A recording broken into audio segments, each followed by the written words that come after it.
10th के बाद science जो है वो आपके ले ली, उन लोगों के दिमाग के अंदर एक सवाल जो है पिछले कई सालों से जो है वो घर करके बैठा है कि हिस्ट्री जो है वो कैसी सब्जेक्ट है, कैसी सब्जेक्ट है, बोरिंग है ना। अच्छा, हिस्ट्री और फिलोसफी दोनों के अंदर क्या डिफरेंस है, फर्स्ट वर्ल्ड वॉर हुआ उसके क्या कारण रहे। तो अमूर्त विचार का मतलब होता है जिसे हम फिजिकली देख नहीं सकते, जिनको आंखों से ना तो हम देख सकते हैं। वैसे सामान्य आज जो आपकी क्लास के अंदर अपन चर्चा करेंगे वो मुख्य रूप से 3 टॉपिक पर करेंगे। कितने टॉपिक पर करेंगे, पहले देख लेते हैं वो 3 टॉपिक कौन कौन से।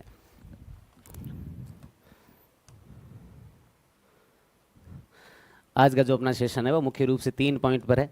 पहला सेशन वही है जिसके लिए आप बचपन से नहीं, जब आप समझदार की अवस्था में आए थे, जब क ख लिखना शुरू कर दिया था, और उसके बाद जब आपने समझने की जो है वो आपकी शुरुआत की, और स्कूल के अंदर अपन जब पढ़ने के लिए गए, सोशल साइंस आपके कब से शुरू हुई थी, कौन सी क्लास से, 6th से हुई थी या 5th से। और क्लास स्कूल में कैसे पढ़ाया जाता था अपने को, खड़ा करके क्या बोलते थे मास्टर साहब अपने को, भाई पढ़ना शुरू कर दे। और उसके बाद कहते थे कि भाई पीछे जो भी आपके क्वेश्चन दिए हुए हैं वो आगे से यहाँ से एक आपके जो है यहाँ से लगा लो और यहाँ तक जो है वो आपके उत्तर इसका लिख देना।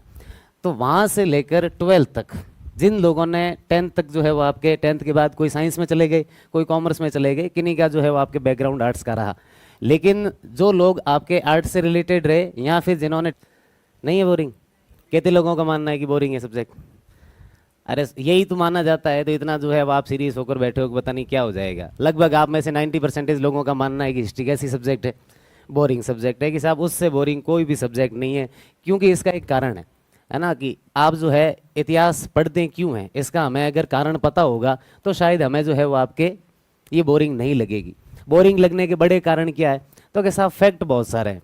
चलो फैक्ट भी कोई नहीं, हम याद कर लेंगे, लेकिन फैक्ट भी कैसे है, तो कि साहब अकबर का जन्म कब हुआ, हमारे जीवन के अंदर इसकी क्या रिलेवेंसी है। भाई आपके मन में ये सवाल पैदा होना बहुत जायज़ बात है कि आप ये मन में सोचे कि यार अकबर का जन्म कब हुआ, ये मैं क्यों याद रखूं, और मेरे जीवन के अंदर इसकी क्या प्रासंगिकता है। सवाल पैदा होना जायज़ बात है और आपके मन में आना भी बहुत ज़्यादा जायज़ बात है। लेकिन समस्या ये है कि अगर हमें इतिहास बोध होता है ना, हमारी अगर स्टडी होती और अगर हमें बताया जाता है कि अकबर का जन्म हमें याद क्यों रखना है, तो शायद ये मेंटेलिटी हमारी कभी नहीं बनती कि हिस्ट्री एक ऐसी सब्जेक्ट है, बोरिंग सब्जेक्ट है। तो हम होमो सैपियंस है, और मैंने आपको सेमिनार वाले दिन भी कहा था कि हमारी जो विशेषता है वो क्या है, एक खास जो हमारे अंदर एक जो है वो आपके बाकी सारे लोगों से, हमें बाकी सारे जानवरों से जो हम अलग बनते हैं वो किस वजह से बनते हैं, क्योंकि हमारे अंदर सोचने और विचार करने की क्या है। तो आप लोगों के दिमाग में ये भी सवाल नहीं आते कि आरपीएससी या फिर सरकार जब अपने कुछ लोगों को अपने प्रशासन के अंदर आपके लाने के लिए जो योग्यता तय करती है, तो वो आपको किसके सवाल पूछ रही है, हिस्ट्री के सवाल पूछ रही है, ज्योग्राफी के सवाल पूछ रही है, पॉलिटी के सवाल पूछ रही है। तो आप लोगों के दिमाग में कभी ये नहीं आया कि ये क्यों पूछ रही है, कोई और भी क्राइटेरिया हो सकता था ना। भाई करवाना तो अल्टीमेटम सरकार को क्या है आपसे, आप सरकार का प्रशासन ही तो चलाएंगे, सरकार का शासन ही तो चलाएंगे, उसका एडमिनिस्ट्रेशन ही तो चलाएंगे। तो आपसे हिस्ट्री क्यों पूछी जा रही है, ज्योग्राफी क्यों पूछी जा रही है, कोई और क्राइटेरिया तय हो सकता था। जैसे यूरोप के कई देशों के अंदर सरकार के अंदर काम करने वाले जो लोग हैं उनकी क्वालिफिकेशन दूसरी होती है, या फिर उनकी जो योग्यता होती है वो भी पूरी तरीके से दूसरी है। जापान के अंदर जो प्रशासन के अंदर लोग लिए जाते हैं वो अपनी तरह बिल्कुल नहीं लिए जाते हैं, उनकी जो योग्यता होती है हमारी तरह से क्या है, हमारी जो है जैसा हमारे यहाँ पर है बिल्कुल वैसा वहाँ पर नहीं है, वहाँ पर चीज़ें जो है वो आपकी अलग है। तो कुल मिला के बात ये है कि आरपीएससी हमसे ये चाह रही है कि हमें इतिहास का क्या होना चाहिए, पता होना चाहिए, ज्योग्राफी का हमें क्या होना चाहिए, पता होना चाहिए, राजनीति विज्ञान का हमें क्या होना चाहिए। अब आपके दिमाग में ये सवाल जो है वो आना चाहिए कि हमें पता क्यों होना चाहिए, और हिस्ट्री जो है वो हम पढ़ते हैं क्यों है। और सिर्फ हिस्ट्री नहीं, कोई भी सब्जेक्ट आप पढ़ रहे हैं तो हर सब्जेक्ट के लिए आपके दिमाग में एक सवाल होना चाहिए कि हम ये जो सब्जेक्ट है वो आपके क्यों पढ़ रहे हैं, वाई शुड रीड हिस्ट्री, इसके पीछे क्या कारण है, ये हमेशा आपको पता होना चाहिए। तो अपना जो पहला सेशन है, पहली जो आपके बात होगी वो किस पर होगी, आपके हमें इतिहास जो है वो आपके क्यों पढ़ना चाहिए। ढेर सारे जो फैक्ट है वो क्यों याद करते हैं, ढेर सारी आपके डेट है ना, कि साहब इस तारीख को ये हुआ था, इस तारीख को ये युद्ध हुआ था, ये हम क्यों याद रखते हैं। उसके अलावा ढेर सारे जो है वो आपके ईयर है वो हम क्यों याद रखते हैं। तो सबसे पहला जो हमारा टॉपिक है वो किस पर है, आपके वाई शुड रीड हिस्ट्री, हमें इतिहास क्यों पढ़ना चाहिए। और मैं दावे से कहता हूँ कि उसके बाद जिन लोगों को इतिहास बोरिंग लगता है उनको बिल्कुल भी इतिहास बोरिंग नहीं लगेगा। दूसरा जो है वो आपका है इतिहास के स्रोत के ऊपर अपन बात करेंगे, उसके अलावा जो इतिहास का विभाजन है, डिवाइडेशन है, उसके ऊपर। और इन दोनों के ऊपर बात करनी जरूरी इसलिए क्योंकि आपके जो आरएस का सिलेबस है वो आपको तभी समझ में आएगा जब आपको क्या पता होगा, इतिहास के स्रोत, और जब उसका विभाजन पता होगा तभी आपको जो है वो हिस्ट्री का आपके आरएस के अंदर, प्रीलिम्स के अंदर राजस्थान हिस्ट्री का क्या जो है सिलेबस है, और मेंस के अंदर जो है वो आपके क्या सिलेबस है, वो आपको तभी जो है वो समझ में आएगा। तो हमारा पहला पॉइंट क्या है, आपके पहला पॉइंट क्या है? मैं क्या कह रहा हूँ समझ में आ रहा है आप सबको? पक्की बात है? श्योर है? इसके बाद में पूछ और लूंगा 15 मिनट बाद माइक देकर, और फिर ऐसे चुपचाप से खड़े रहे तो फिर मामला क्या हो जाएगा, खराब हो जाएगा। तो मैं पूछ और लूंगा, तो ऐसे जो है बैठे तो आप हो कि पता नहीं ठीक है बोलने दो, 2-4 दिन ज्ञान देगा यहाँ पर खड़ा खड़ा, और तो क्या ही करेगा, लेकिन पूछ और लूंगा, इस बात को और ध्यान रखना। तो हमारा पहला जो टॉपिक है वो है कि हमें इतिहास जो है वो क्यों पढ़ना चाहिए, या फिर वाई शुड रीड हिस्ट्री। आप में से जिन लोगों ने इतिहास का अध्ययन किया होगा, या फिर जो हिस्ट्री बैकग्राउंड से आप में से जो भी लोग रहे हुए होंगे, उन्होंने एक हिस्टोरियन का नाम सुना होगा। उनका नाम E.H. कार था। क्या नाम था उनका? बोलो एक बार, क्या नाम था उसका? E.H. कार था। E.H. कार का एक प्रसिद्ध जो है वो आपके उद्धरण है, यानी वो जब इतिहास के अंदर आपकी किताबें लिखते हैं तो उनकी एक किताब के अंदर मुझे उनकी बहुत अच्छी एक लाइन लिखती है। वो लगता है कि history is the unending dialogue between past and present. इतिहास जो है वो अतीत और वर्तमान के बीच का अंतहीन संवाद है। आप में से कितने लोगों ने असुर वेब सीरीज आई थी एक, कितने लोगों ने देख रखी है वो? इतने लोगों ने देख रखी है। उसके अंदर खासियत क्या थी, खास बात क्या थी उसके अंदर, कहानी के अलावा जो आप लोगों को सीखनी चाहिए थी? उसके अंदर ये थी कि एक आपके शख्स होता है जो एक इस प्रकार की मशीन बनाता है जिससे वो भविष्य जो है वो आपके देख सकता है। अभी तक साइंस के अंदर या फिर हमारी टेक्नोलॉजी के अंदर ऐसी कोई भी चीज़ जो है वो डेवलप नहीं हुई है जिससे हम आगे आने वाले समय का पता लगा सकें, या फिर हम फ्यूचर के बारे में जान सके, या फिर हम भविष्य के बारे में जो है वो आपके जान सकते हैं। ऐसा अभी तक कोई टेक्नोलॉजी जो है वो आपके डेवलप नहीं हुई। लेकिन जब हम उस वेब सीरीज को देखते हैं तो उसके अंदर आपके कई जो है फिजिशियन या फिर आपके जो है विद्वान बैठकर एक बात के ऊपर जाते हैं कि हम भविष्य को 100% नहीं देख सकते, लेकिन 99% तक हम जो है उसका अंदाजा लगा सकते हैं। वो किसी भी आदमी का भविष्य देख सकता था, और उसने कैसे ये तय किया, इसके लिए E.H. कार का जो ये मैंने आपको कोट बताया था बिल्कुल जो है उसमें फिट बैठता है। उसने किसी आदमी का पूरा बायोडाटा उठाया, बचपन से लेकर, वो अगर 24 साल का है तो 24 साल तक का कंप्लीट जो है उसका बायोडाटा लिया और मशीन के अंदर डाल दिया कि उस आदमी ने, उसको किसी ने जो है वो जाकर अब शब्द कहा तो उसके ऊपर उसने क्या रिएक्शन दिया, उसको किसी ने जाकर अप्रिशिएट किया तो उसके ऊपर उसने क्या रिएक्शन दिया, उसके सामने अचानक एक एक्सीडेंट हुआ तो अचानक उसने क्या रिएक्शन दिया, सामने उसके कोई प्यासा व्यक्ति मर रहा था तो क्या उसने पानी लाकर दिया या फिर वहां से भाग गया। तो कुल मिला के इतने जो भी बायोडाटा थे वो पूरे उस मशीन के अंदर डाल दिए। अब इससे भविष्य कैसे जानोगे आप? अगर आपके पास किसी आदमी के इतने सारे बायोडाटा है तो क्या आप उसका भविष्य जान सकते हो? जान पाओगे कि नहीं जान पाओगे? 100% नहीं जान पाओगे, लेकिन 99% तक जो है वो आपके जान पाओगे। क्यों? क्योंकि आपके पास वो कंप्लीट बायोडाटा है जिसके तहत आपको ये पता होगा कि यार इस आदमी ने उस मौके पर ये घटना घटित की थी, या फिर उस समय इसने ये जो है वो आपके एक्शन लिया था। 99% इस बात की संभावना है कि उसके जीवन के अंदर अगर दोबारा वो घटना रिपीट होती है तो वो वही चीज जो है वो आपके करेगा। जैसे आपको अचानक गुस्सा आता है तो आप गुस्से के अंदर जो आपका रिएक्शन निकलता है पूरी जिंदगी आपका रिएक्शन वैसा ही निकलेगा। तो अगर मुझे आपके गुस्से का रिएक्शन पता है और मैं आपको कहूं कि आप गुस्सा होने के बाद ऐसा करेंगे, तो ऐसा नहीं है कि मैं कोई भविष्यवक्ता या फिर कोई ईश्वर हूं। इसका मतलब ये है कि मुझे आपके अतीत का पता है। तो हिस्ट्री जो है वो क्या है?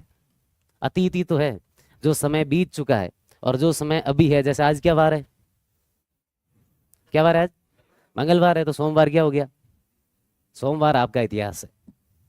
वो अतीत है, वो गुजर चुका है, वही आपकी हिस्ट्री है। उससे पहले की जो भी समय गुजर चुका वो आपका क्या है? इतिहास है। तो अगर हमें इतनी सारी चीज़ों के बारे में अपन देखते हैं, जो हिस्ट्री की बहुत ज़्यादा इंपॉर्टेंस है, अपन उसको बहुत ज़्यादा ऐसे हल्के में लेते हैं कि क्या ही हो सकता था। हिस्ट्री सिर्फ फैक्ट नहीं है ना। हिस्ट्री कोई जो है वो आपके ईयर भी नहीं है कि उसका जो है आपको 1995 ध्यान रखना है, उसका जो है 1970 ध्यान रखना है, उसका जो है 1398 ध्यान रखना है। ये चीज़ें बहुत कुछ चीज़ें हमें सिखाती है, और क्या सिखाएंगी वो हम बात करेंगे। अब तक समाज के अंदर या फिर पूरी दुनिया के अंदर जितनी भी किताबें लिखी गई है, हम कहते हैं कि साहब साहित्य लिखा गया। साहित्य का मतलब क्या है? साहित्य का मतलब ये है कि जो समाज के हित के अंदर कोई ना कोई इनोवेशन हुआ हो, है ना। मुख्य रूप से उसके अंदर हम फिल्मों को मानते हैं, सिनेमा को लेते हैं, हम उसके अंदर किताबों को लेते हैं, नॉवेल्स को लिखते, नॉवेल्स को जो है वो आपके लेते हैं। तो आज तक दुनिया के अंदर जितना भी जो है वो आपके साहित्य लिखा गया है, उन सारी साहित्य की किताबों के अंदर अगर सबसे ज्यादा किसी किताबों का आदर है तो वो आपके किसकी किताबों का आदर है? इतिहास का है। क्यों है ऐसा? तो क्या साहब इसका मानव समाज के ऊपर बड़ा उपकार है। और मानव समाज के ऊपर जो है वो आपके क्यों उपकार है? तो क्या साहब देश हो गए, जातियां हो गई, जाति का मतलब मैं जो है वो अपने कास्ट सिस्टम है उसकी बात नहीं कर रहा हूँ। जाति का मतलब है कि हम जो है वो कौन सी जाति है? मनुष्य जाति है। कोई और जो है वो आपके प्राणी है तो वो उसकी जाति है, मैं उस जाति की बात कर रहा हूँ। तो देश हो गए, जाति हो गए, राष्ट्र हो गए या महापुरुष हो गए, है ना, आपके इन लोगों के उदाहरणीय कार्यों को प्रकट करने का हमारे पास एकमात्र कोई साधन होगा तो वो कौन सा है? इतिहास है।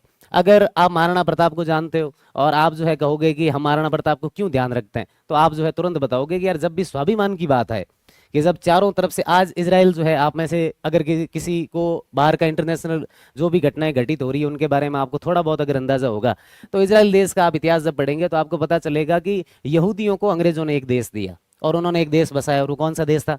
इजराइल था। इजराइल के चारों तरफ जो आपके कंट्रीज है, जिसको चारों तरफ से इजराइल घिरा हुआ है, वो उनके धर्म से अलग था। और उन सब ने एक एक करके जो इजराइल के ऊपर आक्रमण किए थे, अटैक किए थे, लेकिन इजराइल फिर भी उस मजबूती के साथ जो है वो आपके खड़ा रहा। अगर इजराइल ने कहीं से भी प्रेरणा ली होगी, मुझे लगता है तो वो आपके मेवाड़ से ली होगी।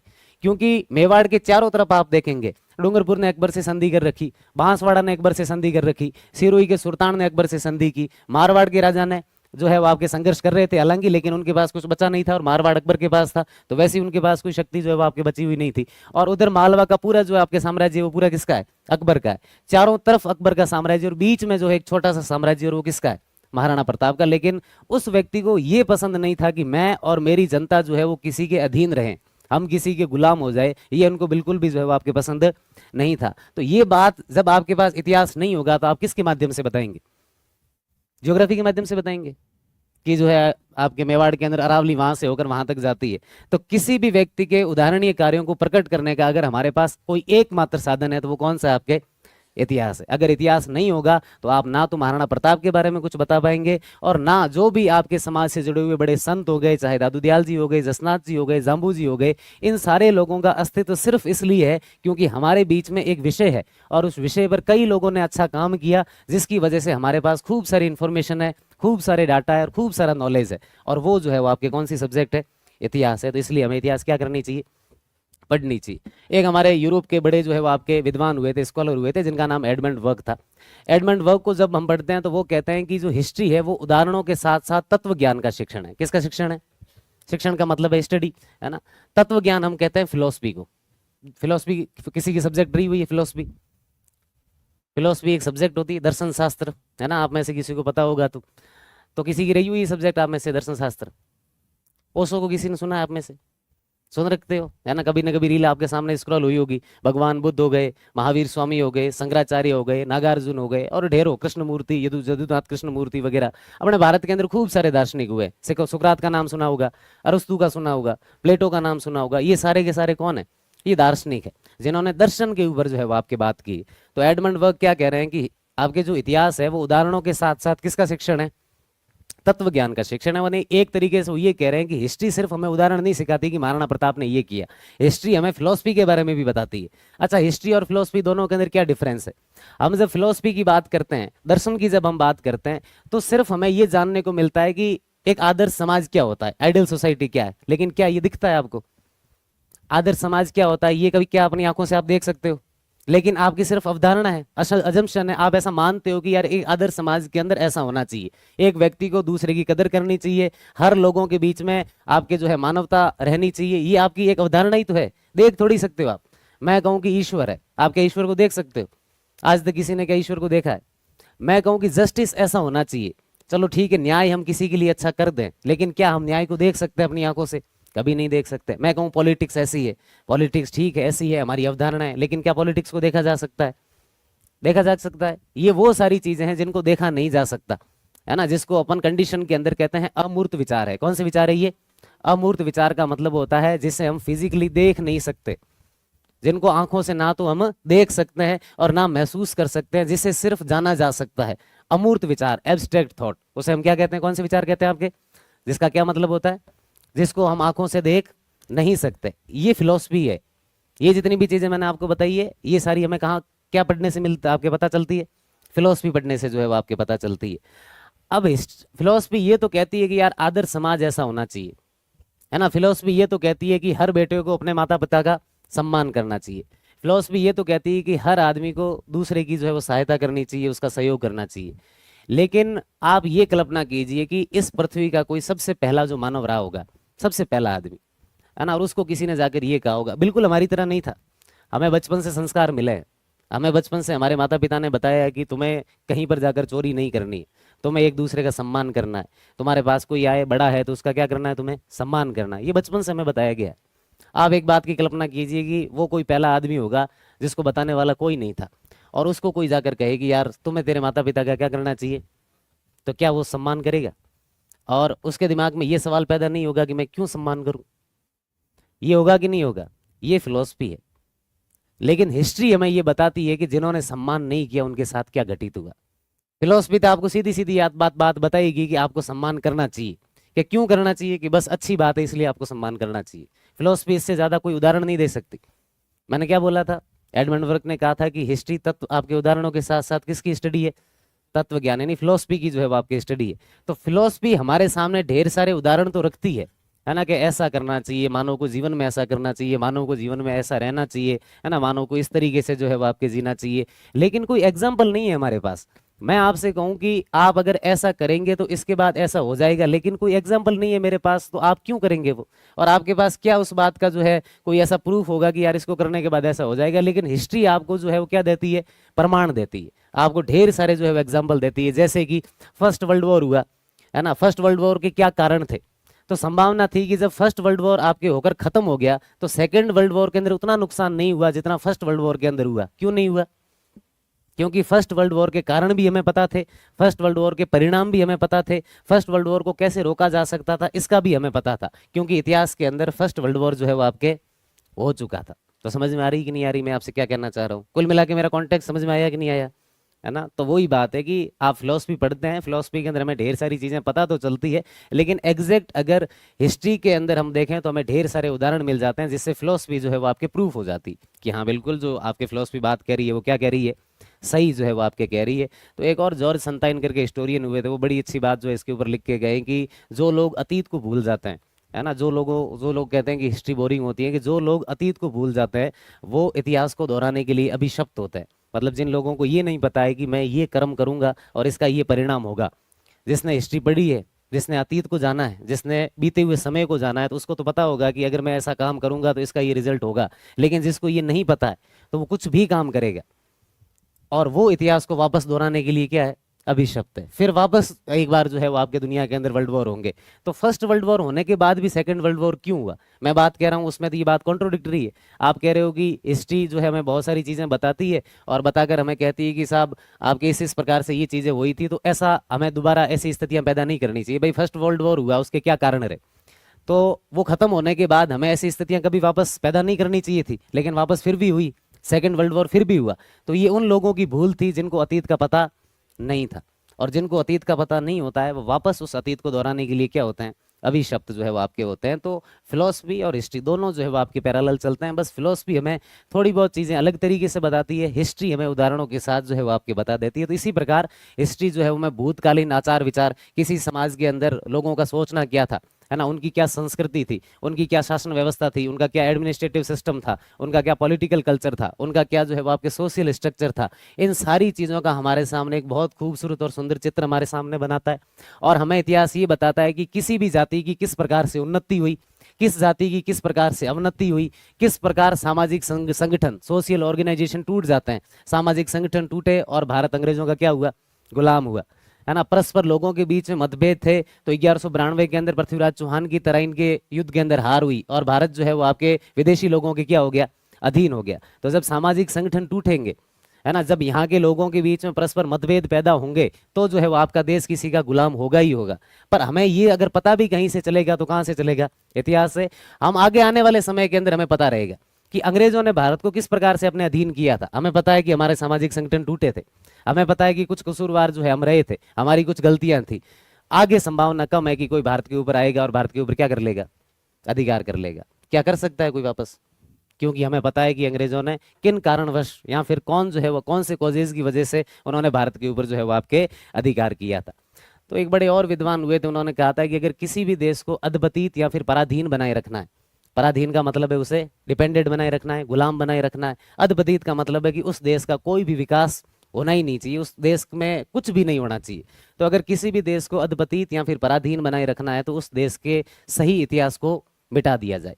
और किसी भी देश को अगर अपनी अवनति से, यानी बिल्कुल भी वो डेवलप नहीं है ना, बहुत ही उस देश की हालत खराब है, उसको अपनी अवनति से उन्नति की तरफ जाना है, डेवलपमेंट की तरफ जाना है, तो उस देश के युवाओं को उस देश का सच्चा इतिहास जो है वो आपके बताया जाए और उस देश के युवाओं को उस देश का सच्चा इतिहास जो है वो आपके पढ़ाया जाए ना। राजस्थान के हम इतिहास हालांकि राजस्थान का पढ़ेंगे तो राजस्थान के अंदर अपने गाँवों के अंदर बचपन से हम एक कहावत सुनते आए हैं कि नाव या तो गीतड़ा सु रहे या फिर बीतड़ा सु रहे। गीतड़ा और बीतड़ा का मतलब क्या है? नाव का मतलब नाम, आपकी कीर्ति, आपका जो यश है वो यहाँ तो गीतों से रहती है ना, लोक गाथाएं जो हमारी रची गई थी, या फिर भीतों से रहती है। जो हम आज जोधपुर घूमने जाएंगे तो हम कहेंगे यार मेहरानगढ़ फोर्ट देख के आते हैं। क्यों जा रहे हो मेहरानगढ़ के अंदर? क्योंकि उसके साथ हमारे राजस्थान की क्या जुड़ी हुई है, कीर्ति जुड़ी हुई है, हमारा यश जो है वो आपके जुड़ा हुआ है। तो ये कहावत हमारे बचपन से चलती आती है कि नाव या तो गीतड़ा सु रहे या फिर भीतड़ा सु रहे। लेकिन भीतड़े अक्सर गिर जाया करते हैं, दीवारें जो होगी वो आपकी क्या हो जाएगी, गिर जाएगी। आज राम और कृष्ण के महल कहाँ पर है, हमें पता है क्या? आज राम और कृष्ण के किले कहाँ पर है, आप लोग बता सकते हो? द्वारका में है, अयोध्या में है, कहीं पर कोई किला बना हुआ जो उस समय का बच गया हो, कोई महल बचा हुआ, कोई ऐसा जो है स्मारक आपके बचा हुआ हो, हम नहीं देख पाते। लेकिन फिर भी भारतीय समाज के राम और कृष्ण प्रधान पुरुष है। क्यों है प्रधान पुरुष? क्योंकि उनको लोगों ने लोक गाथाओं के अंदर क्या रखा है, जिंदा रखा है। लोगों ने उनको, उनका सब कुछ खत्म हो गया, हजारों साल बीत गए उन बातों को, और क्या पता ऐसा होगा या फिर नहीं होगा, लेकिन इतिहास की लोक गाथाओं के अंदर राम और कृष्ण को क्या रखा गया, जिंदा रखा गया। और इसलिए वो लोग आज भी इतने हजारों सालों के बाद भी भारतीय समाज के अंदर रिलेवेंट है, वो प्रासंगिक है। आप उनकी प्रासंगिकता को खत्म नहीं कर सकते। आज भी जब परमाणु बनाया जाता है तो भगवत गीता का सहारा लिया जाता है। कृष्ण की रिलेवेंसी आज भी आप खत्म नहीं कर सकते, क्योंकि कृष्ण को लोक गाथाओं के अंदर भारत में क्या रखा गया है, जिंदा जो है वो आपके रखा गया है। हम जब मेवाड़ का इतिहास पढ़ेंगे तो हमारे एक राणा हुए थे, महाराणा राज सिंह। कौन हुए थे? महाराणा राज सिंह ने तो बकायदा इस बात के ऊपर जो है वो आपके बड़े कवि भी हुए थे, उन्होंने दो चार जो है मैं उनके लिखे हुए छंद दोहे वगैरह जो है वो भी मिलते हैं। तो राज सिंह जी इसके ऊपर जो है वो लिख के जाते हैं कि कहाँ राम कहाँ लखन नाम रैया रामायण, कि भाई कहाँ राम है ना, और कहाँ लक्ष्मण है। सिर्फ किसका नाम रहा हुआ है? रामायण का, हम इतना ही जानते हैं। तो कहाँ राम कहाँ लखन नाम रैया रामायण, कहाँ किशन बलदेव प्रकट भागवत पुरायण। कहाँ पर कृष्ण है और कहाँ पर बलदेव है ना, हमें उनका पता सिर्फ किससे मिलता है, भागवत पुराण से मिलता है। तो कहाँ राम कहाँ लखन नाम रैया रामायण, कहाँ किशन बलदेव प्रगट भागवत पुरायण। वाल्मीकि सुख व्यास कथा कविता न करन था, तो कौन रूप सेवता और ध्यान मन कौन धरन था। रामायण किसने लिखी? वाल्मीकि ने। और महाभारत किसने लिखी? अगर ये नहीं लिखते तो क्या इन लोगों के बारे में आप जो है पता रखते? तो जग नाम अमर चाहो जिके तो सुनो सजीवन अखरा। अगर इस दुनिया के अंदर अपना नाम जिंदा रखना चाहते हो, अपनी कीर्ति अपना यश अगर आप जिंदा रखना चाहते हो, तो जग नाम अमर चाहो जिके तो सुनो सजीवन अखरा। मेरे इन आखरों को, मेरे शब्दों को जो है वो सुन लो, है ना। राजसी कहे जगराण रो, राज सिंह के पिता का नाम जगत सिंह था। तो राजसी कहे जगनाराण जगराण रो, पाँव पूजो कवेसरा। कवेश यानी जो कवि थे, जो हिस्टोरियन थे, जिन्होंने इतिहास को गढ़ा, जिन्होंने इतिहास को लिखा, उस इतिहास को हमें क्या करना चाहिए, पढ़ना चाहिए। उस इतिहास को हमेशा हमारे जीवन के अंदर हमें उतारना चाहिए। इसलिए हमें हिस्ट्री जो है वो आपके क्या करनी चाहिए, पढ़नी चाहिए। ये